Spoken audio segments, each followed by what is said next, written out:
מה את רוצה בכריך לבית הספר? שוקולד. אבל את יודעת שזה לא בריא, אני לא מסכימה. מה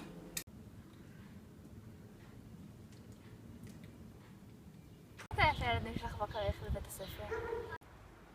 כריך עם שוקולד. מה? איך את יכולה לחשוב לעצמך לתת לי דבר כזה לבית הספר? זה כל כך לא בריא. עם נוטל ויש בזה גזים אמיתיים, זה בלי חומרים משמרים וצבעי מאכל. מעכשיו הילדה שלי גם תקבל שוקולד בבית ספר, אבל רק נוטל.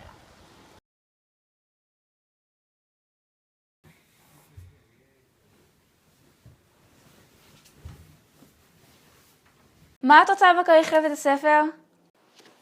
שוקולד. אוקיי, אבל רק בתנאי שזה יהיה נוטלה.